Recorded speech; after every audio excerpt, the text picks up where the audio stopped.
Where did you hit her with? On the head area? On the head, I believe. I may have gotten her. You ran over her on accident? Did you try to stop or anything like that? Like afterwards? Oh, back. Okay. Actually, the entrance wound is around yonder somewhere here. Woman so consumed by hate that she completely lost her humanity, running over two innocent people without a trace of remorse.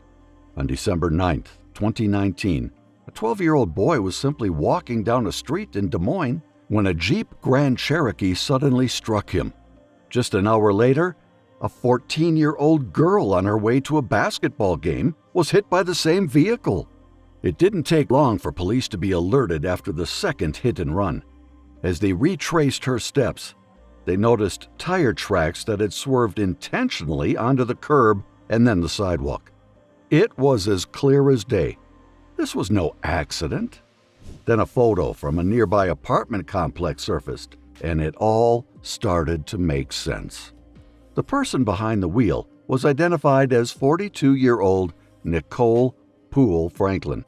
A few days later, police learned that Nicole was already sitting in Polk County Jail for an unrelated incident at a convenience store, which took place just 45 minutes after she hit Natalia.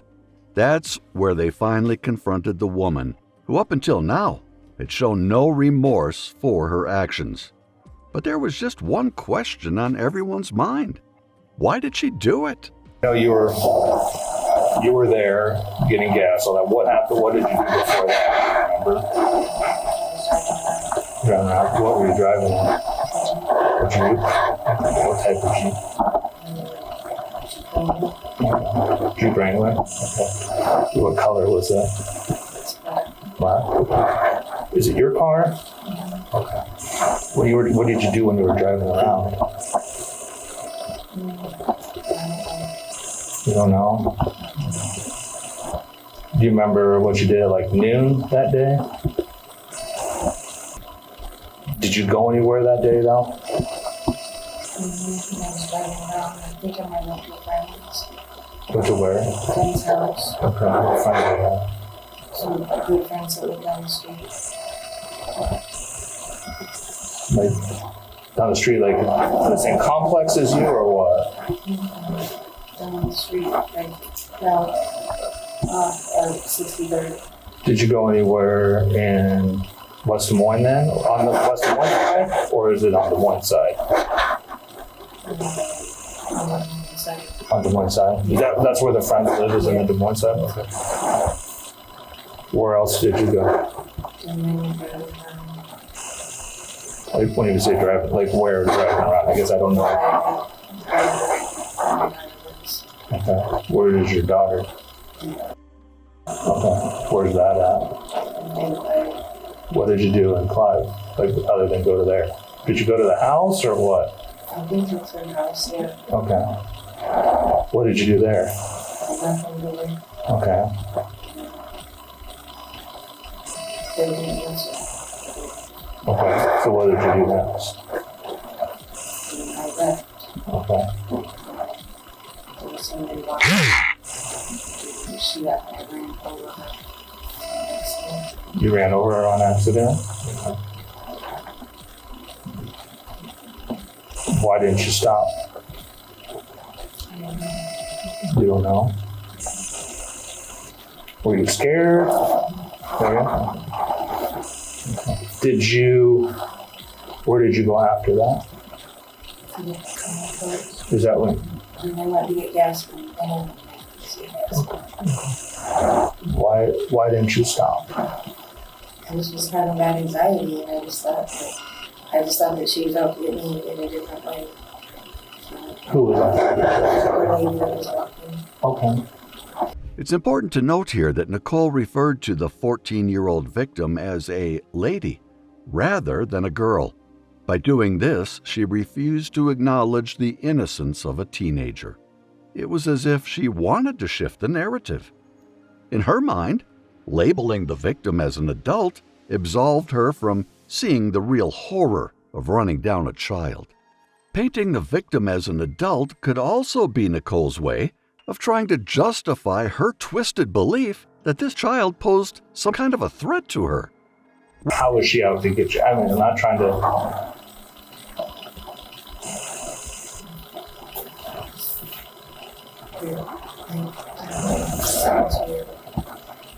She was just taking over,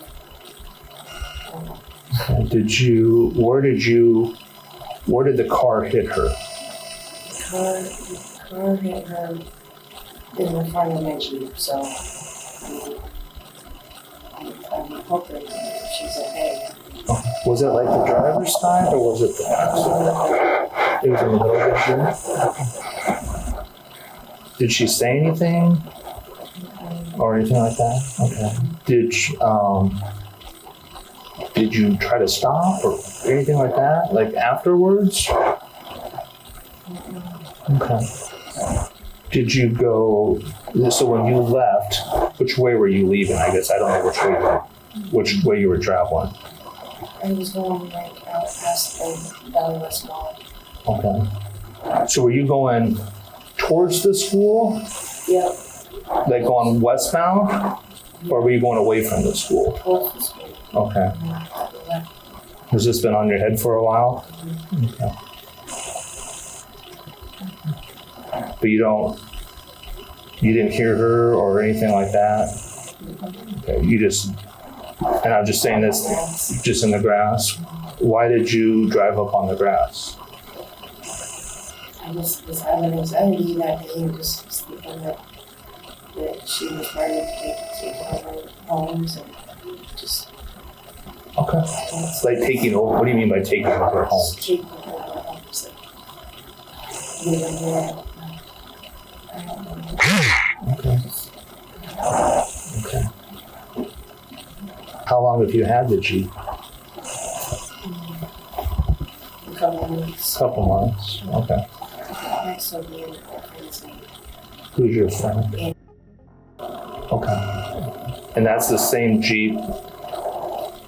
It's the same Jeep. It's the same Jeep as the one in West Des Moines, or the one from West Des Moines incident. Yeah. What else can you tell me about that? In that incident? The basis for that incident was just a really bad feeling. I just want to know that everything's okay.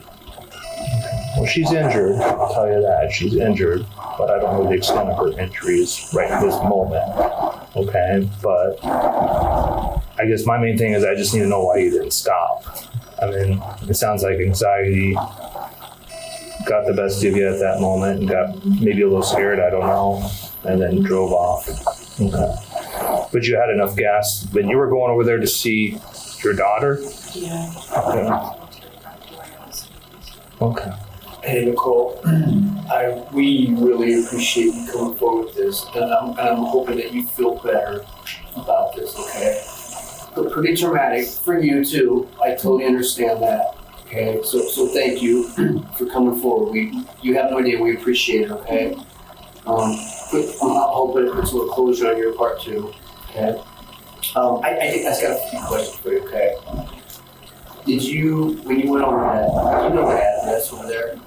Okay, you don't know. Is it, let me, I don't want to put words in your mouth, so you can agree, disagree, or add or subtract. I say, was it a house on the corner that you went to of like the street? Was it that corner house? Yeah. Okay. It is where your husband's name, your ex-husband's name is James? My daughter's dad. Yep, your daughter's dad.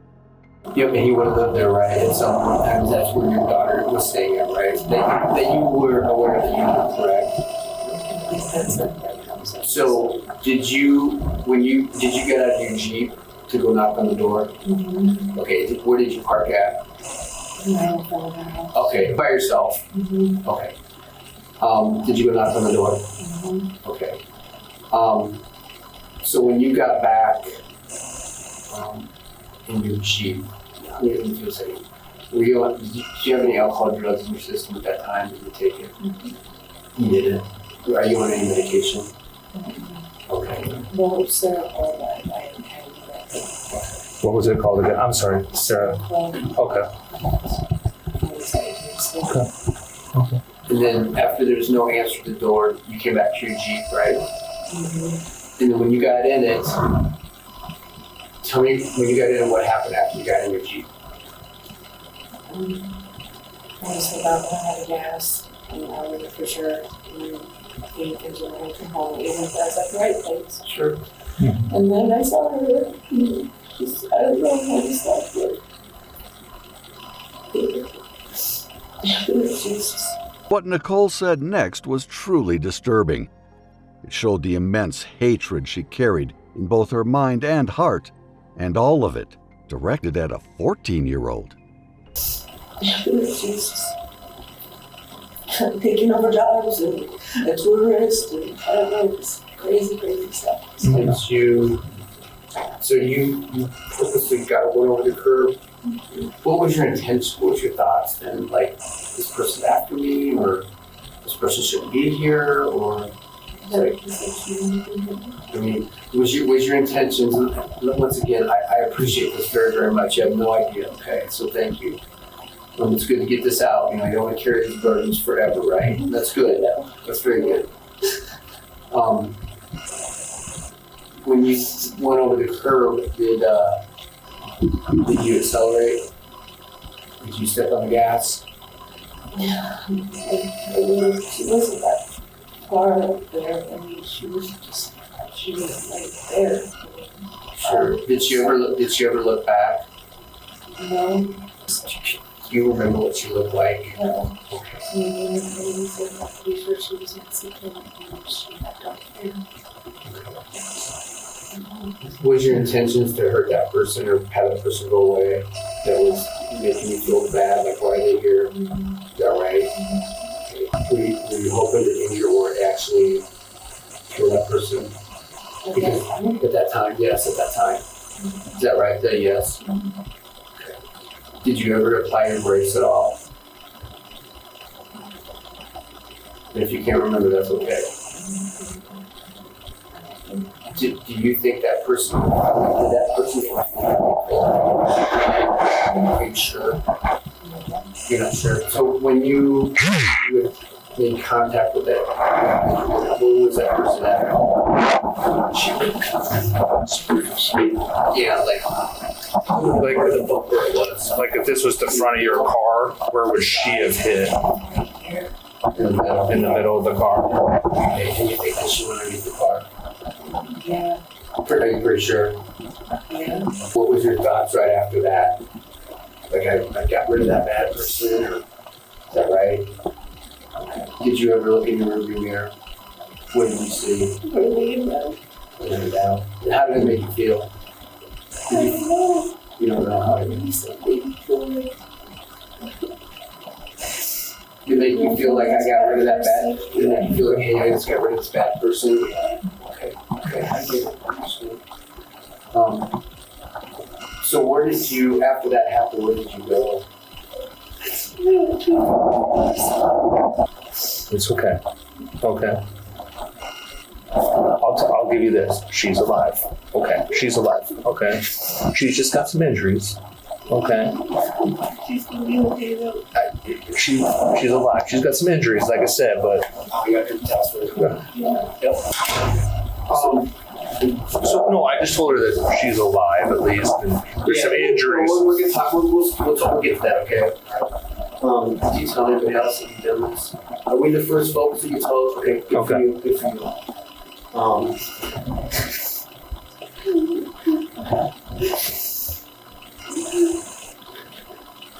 So do you think she went like all the way underneath the car, or do you think if she bounced off, or?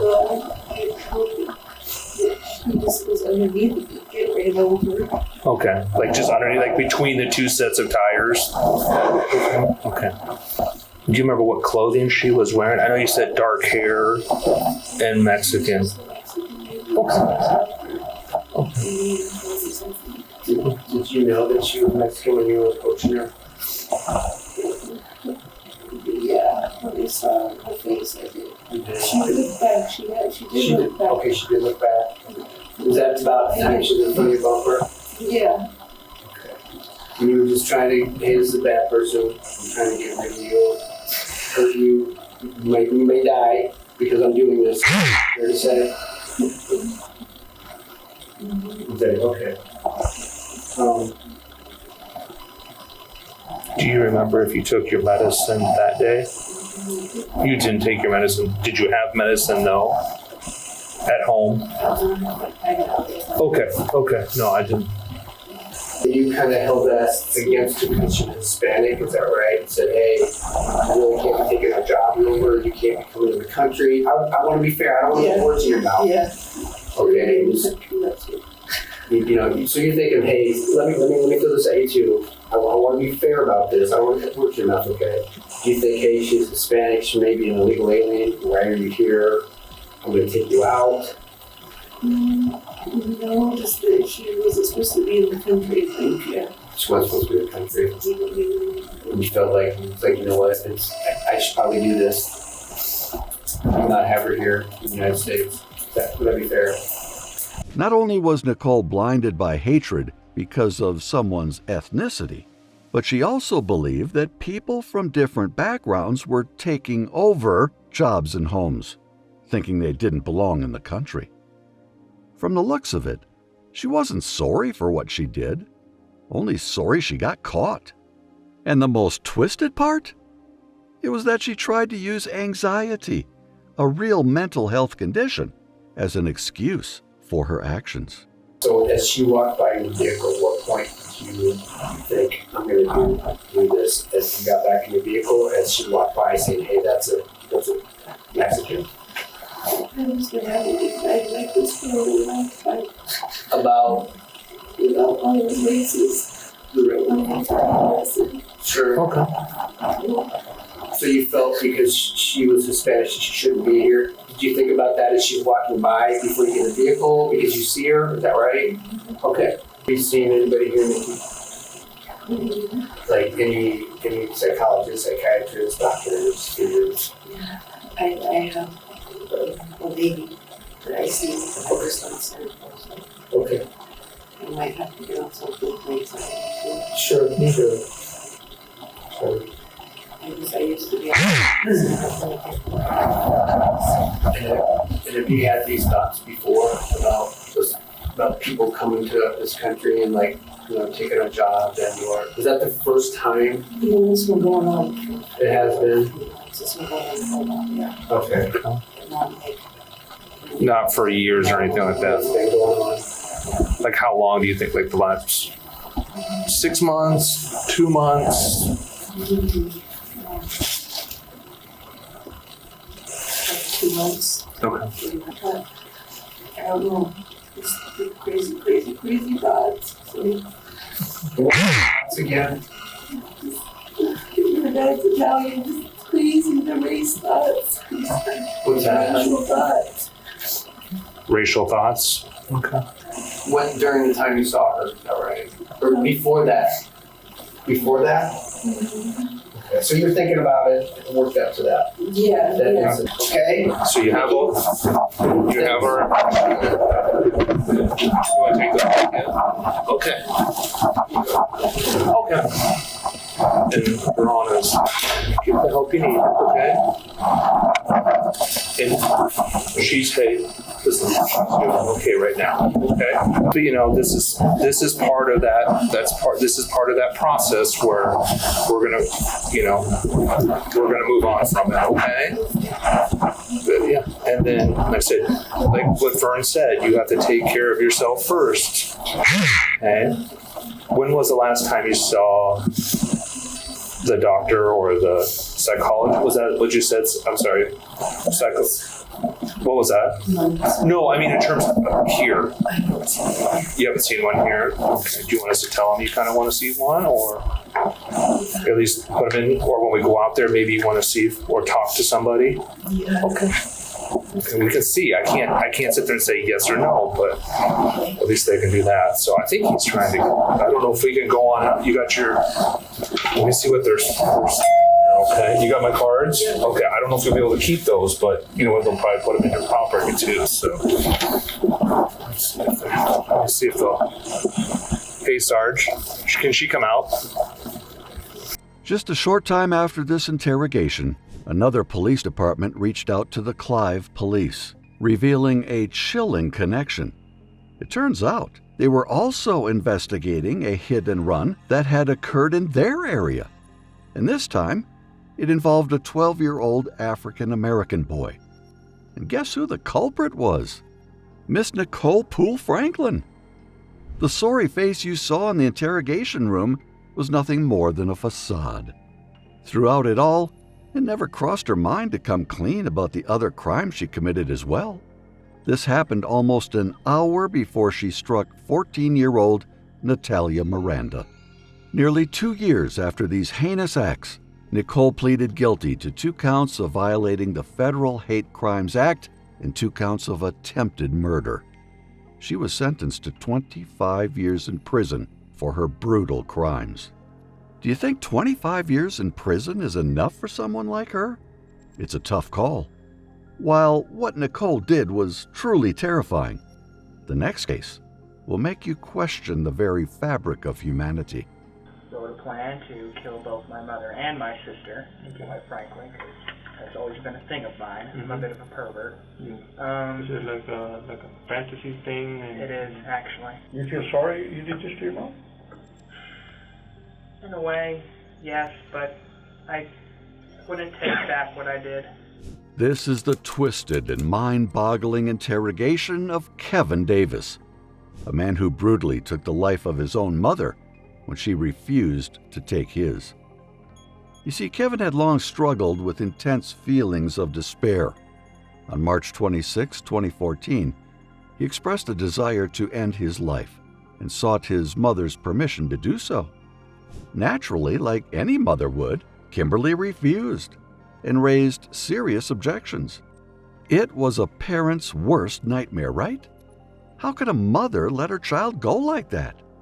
But little did she know that this unsettling conversation would set off a chain of horrific actions from Kevin, and all his dark and disturbing fantasies would unleash hell on her. Just a few hours later, Kevin brutally attacked his mother, using a hammer in his bare hands. The attack was so violent, Kimberly died on the spot. Her skull was brutally smashed and her brain was exposed. As if all this wasn't nauseating enough, Kevin then dragged his mother's body into her bedroom, where he committed the unthinkable. The police quickly arrested Kevin, but the interrogation unearthed secrets that no one could have ever anticipated. You know what happened? Well, has anybody gone to the house yet? Do you really? We know what happened. We have, but we want to hear it from you.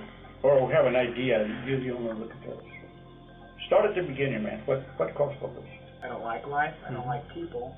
I don't like living it, basically. There's really anything depressing about it. It just is what it is. And so,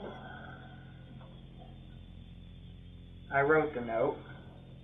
I did. When did you write the note? Around 6-ish, 7-ish. Today or yesterday? Yesterday. Okay. That's in the afternoon and morning. Afternoon. Okay. And then what happened? And then, She get upset with you? well, no, actually. I mulled it over. And then on a whim, actually, I turned it over, wrote a plan to kill both my mother and my sister, quite frankly, because that's always been a thing of mine. I'm a bit of a pervert. Is it like a fantasy thing? It is, actually. Laid plans never work out, apparently, or at least the one scribbled on a piece of paper, because she had decided she was sick of this stuff, and she was going to go send me to live with my sister again. And so I kind of leapt off in a fury and just did it right then and there. Okay. You did what? Well, I tried to strangle her with a cord, a ripped cord from a video game console controller. That didn't work out too well. She started screaming, and so I went to her room, opened a drawer at the very bottom to the right. I pulled out a hammer. I went back in the living room, and well, you kind of get the gist from there. She was out pretty quickly. Kind of tried to play dead at first, but then I finished it. So you hit her with a hammer when she was sitting in the sofa in the living room? No, first I tried to strangle her, and that didn't work. She grabbed the cord, so I raced back into her room, grabbed the hammer, came back out, and then did it. Okay. How many times did you hit with a hammer in the living room? at least 20, but then she was still alive. I dragged her into the room, as you probably clearly saw, and then I kind of wormed my hands into her brain to kind of just cut it. She was still snoring. Okay. So she was still alive? She was still alive. Yeah, I kind of went. That's where that's when you reached in and grabbed her brain?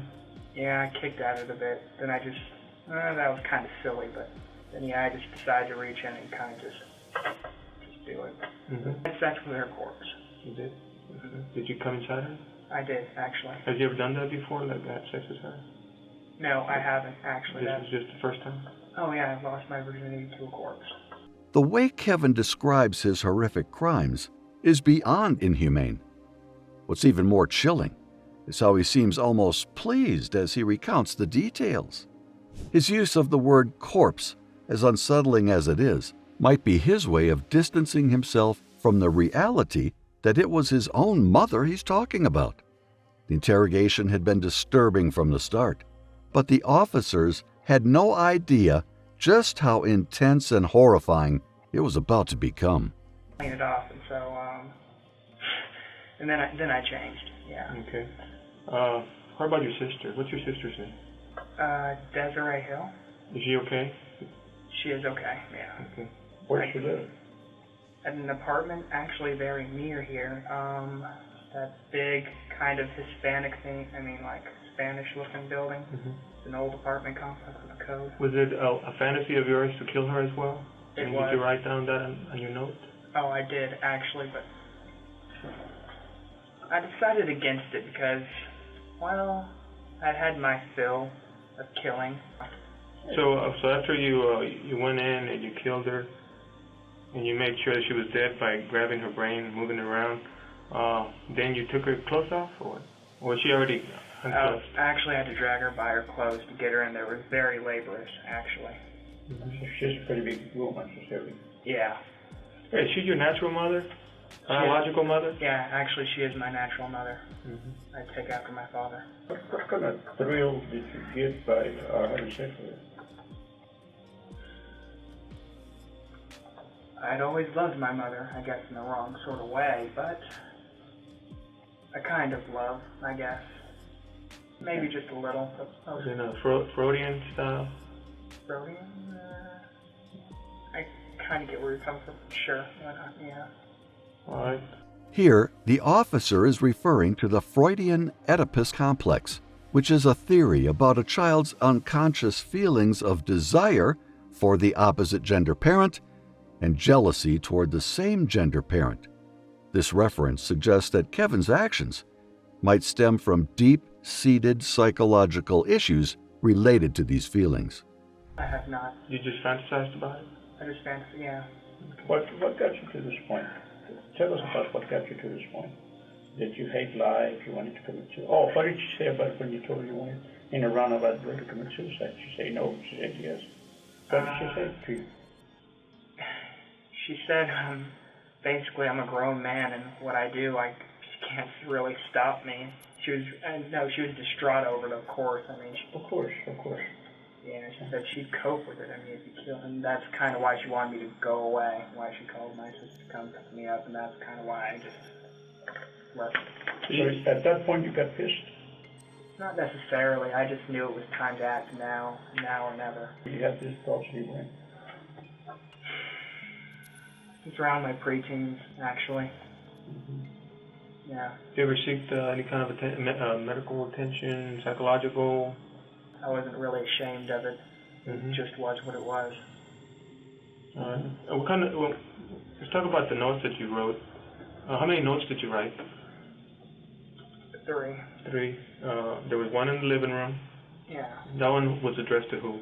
Desiree, my sister, because I knew she's a good girl, but rather sensitive. I knew she would lose her head if she kind of saw that. You remember what the note said? Keep your head. Hurry. She might still be alive, although I highly doubt it, in parentheses. Mm-hmm. Something along those lines. Yeah. Your mom was already dead? Oh, yeah, I knew it. You know, So you're just messing with Desiree by writing that she might still be alive? Yeah, my sick sense of humor. Okay. I was pretty well off my rocker by then. And then there's a second note in your mom's bedroom. What did that one say? Do you remember? Chase me. Was that addressed to the police or to who? I was in a very playful mood at the time. Okay. I just wanted to run. I just wanted to see how far I could get. But Yeah.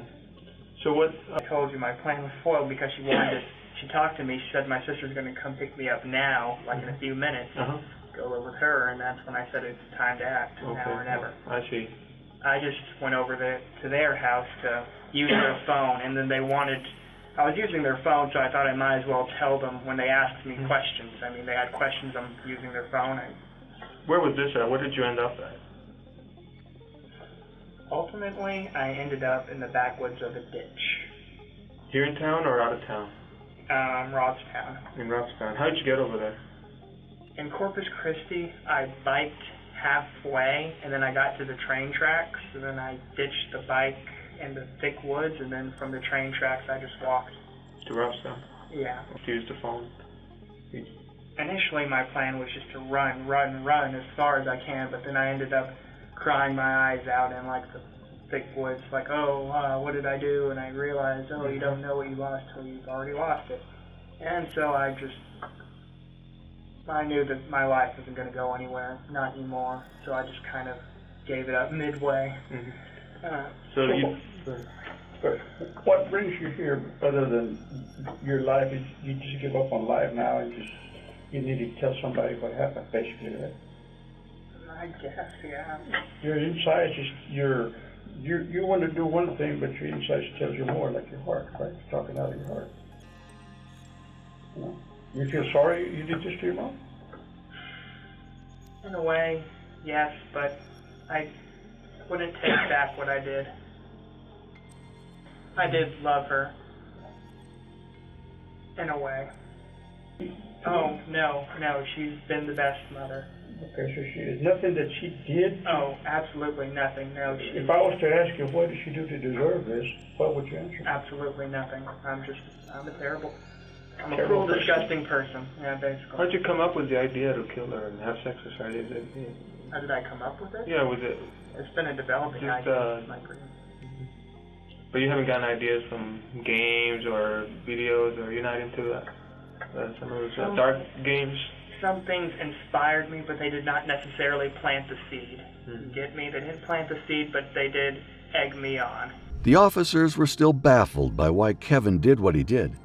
How could someone kill their own parent in such a brutal way without any clear motive or reason?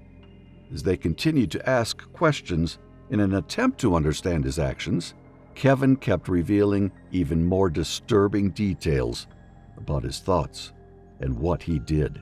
I'm just interested because it's something unusual and you're here telling us about it and you appear to be a nice guy. You appear to be a good guy. You're not yelling and screaming at us. You seem very rational. You're very rational. You appear to be a good guy. This is what I'm trying to figure out, that's all. Well, despite how I ended her life, I'm kind of more fascinated by the more artistic ways of murder, the meticulous manner, the way they cut them open, just slice them to pieces. I mean, such care, such love. Blood in the knife, but you said you never used it? I guess just blood just from where you grabbed it or on the... Oh, that knife. Actually, I used that to stir her brains up a little, but then that didn't really work out, so I just kind of decided to delve on it. Did you do that in the living room or the bedroom? Because we found that it wasn't in the bedroom. I may have started at. So, Yeah, actually, I used the knife in the living room, and then didn't I take it with me? so her brains were already kind of coming out in the living room when you dragged her? Yes, but she was still snoring like a baby, and so I just kind of dragged her. That exerts physical labor too, so I'm not a very strong person. She's bigger than you are. Yeah. She's bigger than you. How many siblings do you have? Is it just you and Desiree? I do have a half brother, actually, but I haven't seen him in a long while. Does he live here in town or no? He doesn't. Okay. How about Dad? Where's Dad? He's not in the picture, your dad? No, not really.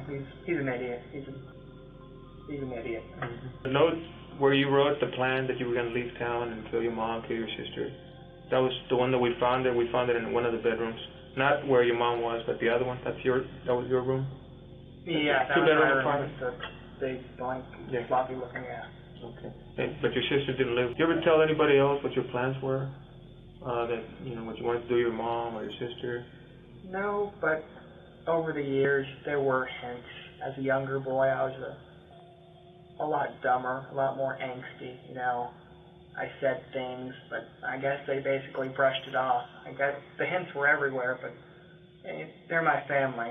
Family looks past that kind of stuff, or they try to not look at it, I guess. Do you consider yourself crazy? Do you consider yourself any of those? Or you think you're okay? You just got some bad thoughts?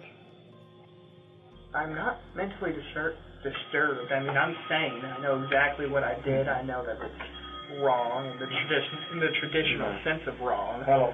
It was just a fantasy you had, and you had to carry it out. Yeah. Not yet. Now I feel vaguely. You still feel like you're done with your mom. You still feel like you want to keep on killing? To keep on, with other fantasies? Or how do you feel? I came here to pay for my crimes, so I guess I should continue with the truth. Truthfully. Yes, definitely. I would kill again. How about us? You think you want to kill us? Oh, no. Rather, men aren't my thing, actually. Women. Yeah. Killing a woman. Oh, your fancy killing would be your ace killing. What would that be? This is a little peculiar. The officers soon uncovered that Kevin's cruelty extended beyond humans. Even poor, helpless animals hadn't escaped his violent actions. Since I'm being quiet about it, I might as well tell you now. And it's on the note too, the PS part. We used to have a gray cat named Claire. Oh yeah, bestiality is a thing of mine too. Now you know. And so I strangled it, I drowned it, and then I cut it open, and you know the rest. You kind of get the rest. Ripped it open, stuck it in there. Yeah. I think sex is a live person that doesn't turn you on. It's dead thing, dead person, dead animals. That's what turns you on.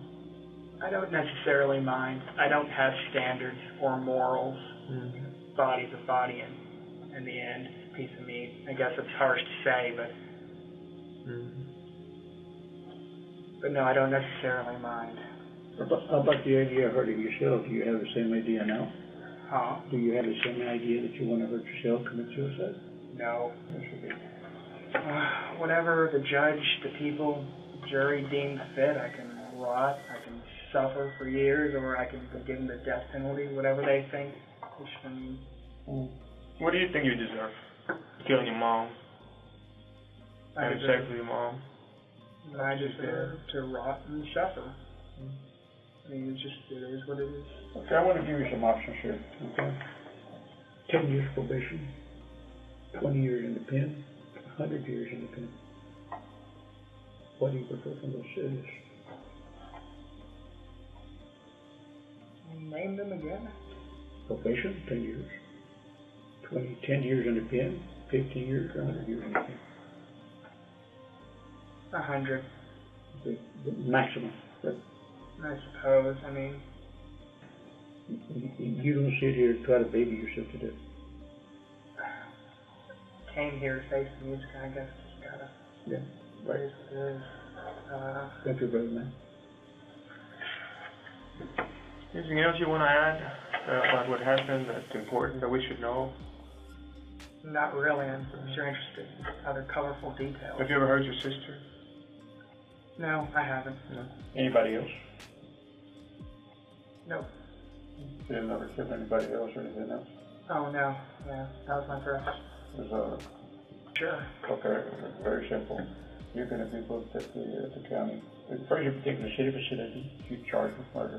Then you will be transferred over to the county, where, of course, you'll go to the county jail. They'll set a bond for you and everything else, and if you can afford to get out of jail, I mean, so be it. And if you can't, sit there until your trial. Okay? Your trial, you can plead not guilty, and you can go to trial, and let a jury decide if you're guilty or not, or you may be able to cut a deal with the district attorney for whatever time you want to cut a deal for. Okay? Spare the jury. You know, In a jury, of course, a jury of 12, you might have several women or several men. The thing to remember is all those people have had mothers in the past, and they may not be too proud of it.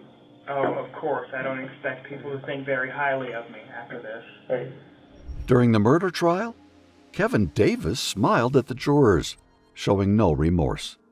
The defense didn't present any witnesses, and when Davis's lawyer argued for a lighter sentence based on supposed mental health issues, the prosecution countered that there was no medical evidence to support any claims of mental illness. Ultimately, Kevin Davis, from Corpus Christi, Texas, was found guilty and sentenced to life in prison.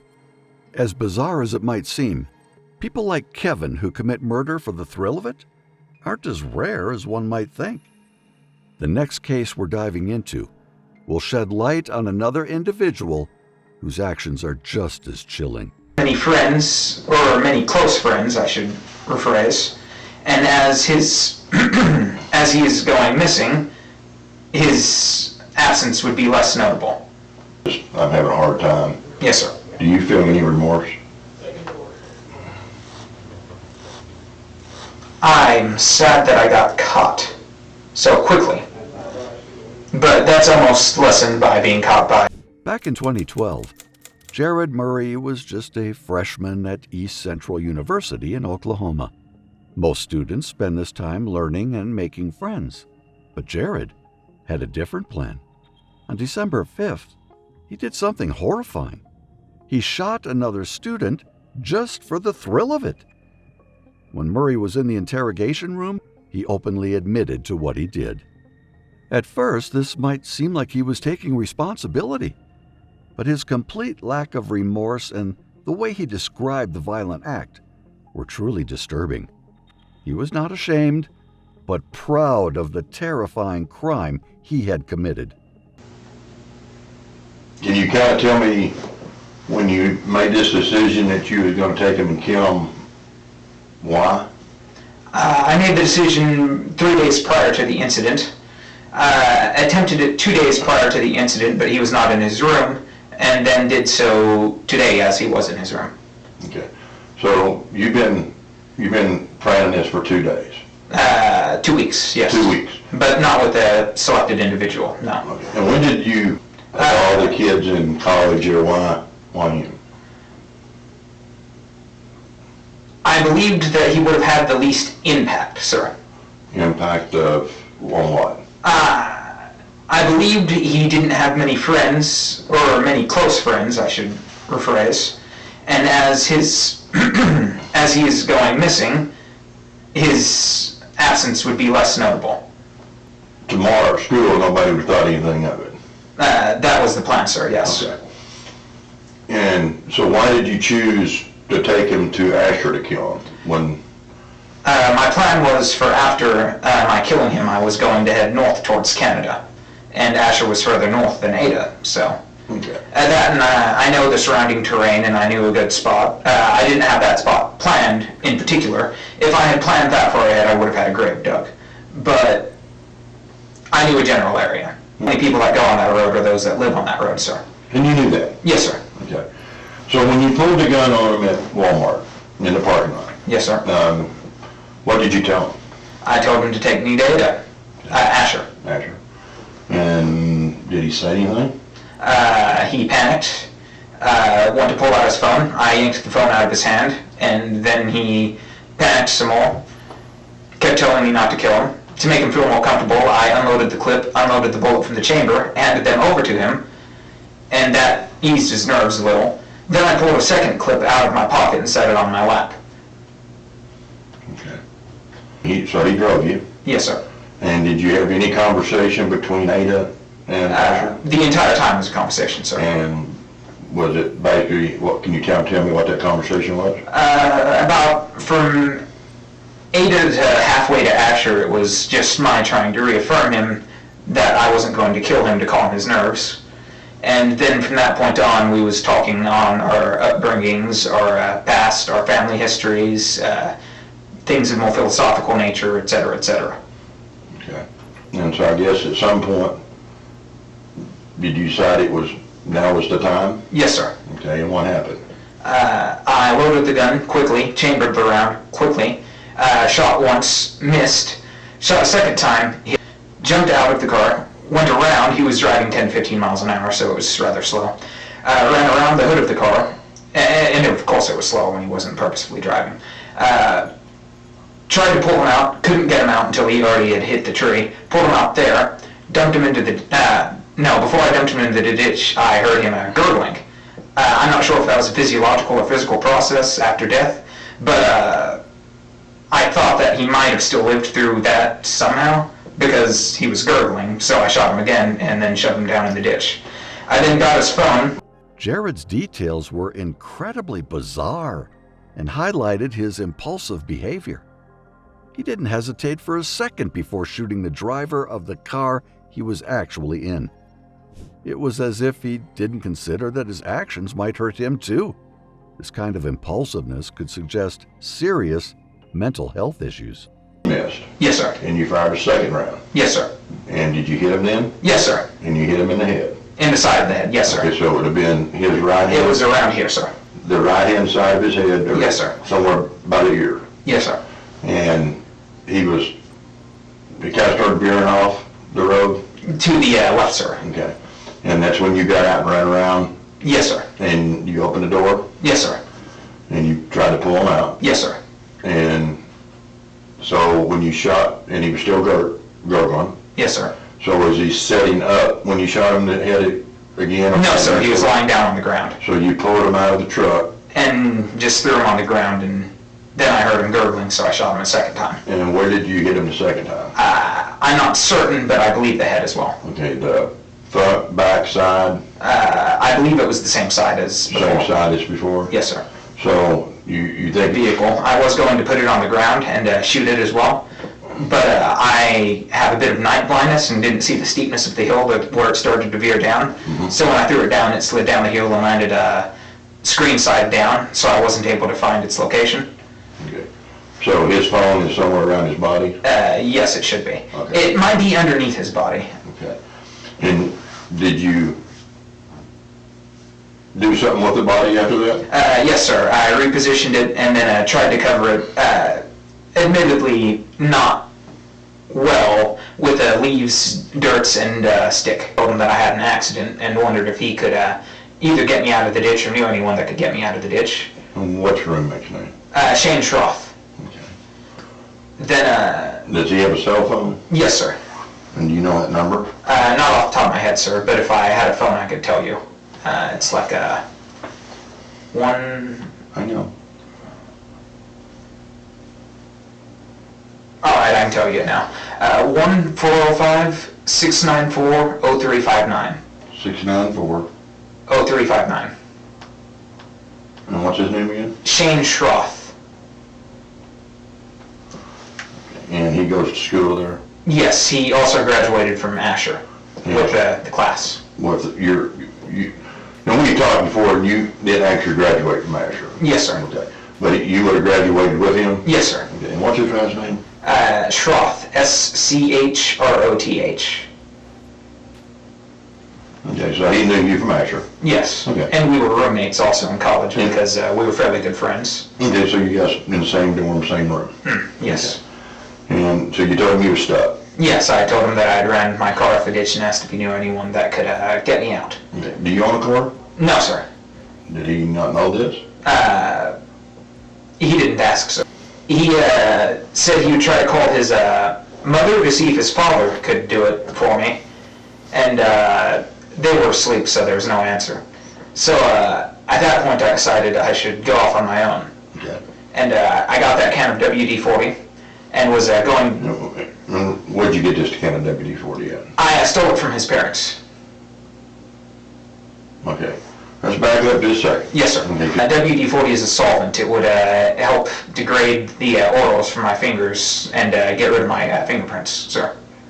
Okay, so you're going to take this can of WD-40 and go back to the crime scene and use WD-40 on the pickup? Yes, sir. To try to get rid of your fingerprints? Yes, sir. Okay. And did you do that? No, No, sir. When I was on my way back, as opposed to going down the road directly to it, I cut through a forest area there by an abandoned trailer house. And as I was entering the general area of the crime scene, I heard, I believe it was an elderly gentleman cough. I'm not sure who, I'm not sure what. I just left.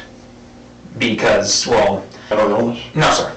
Have you ever? No, sir. Do you take drugs? No, sir. Have you ever taken drugs? I smoked marijuana in my mid to early teenage years. When's the last time you smoked marijuana? Maybe 6 years ago, maybe 5. You ever done any other type of drugs? No, sir.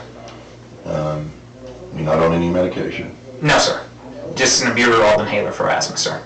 You do have asthma? Yes, sir. Okay. You started planning that you was going to kill somebody? Yes, sir. And you just didn't know who or when? Yes, sir. What made last night the time and who? I can't understand who. As I stated earlier, it wasn't necessarily last night. I made the decision to do it, and who 3 days ago, and I tried. No, maybe Tuesday. I made the decision Tuesday. This whole saying days ago because it's a different day than it was yesterday. It was Tuesday that I made the decision it should be him. He wasn't in his dorm. I didn't try again. No. Maybe I did try again the day after. I don't remember the days anymore. It was Tuesday I made up my mind, though, on who it was, and I tried that night. Okay. And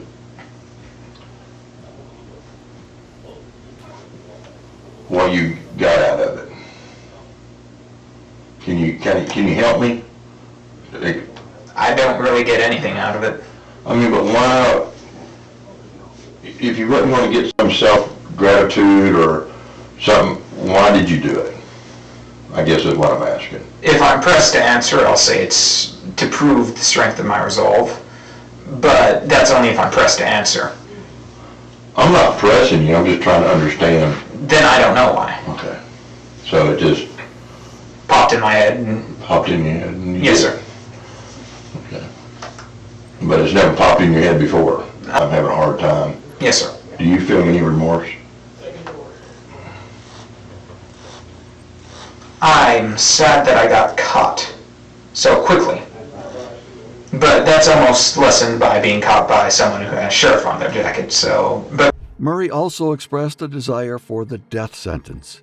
He was charged with first-degree murder, and one would expect him to receive the harshest punishment. However, contrary to his wishes and public opinion, he was found not guilty by reason of insanity. Instead of a death sentence, he was given an indefinite sentence at a mental health facility. All these cases reveal just how complex and twisted the human mind can become.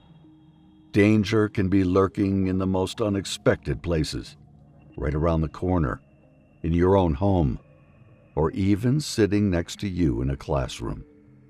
The unsettling reality is that sometimes the most dangerous individuals are those who seem ordinary or who blend into everyday life. What do you think about these cases? Share your thoughts in the comments below, and I'll see you in the next video.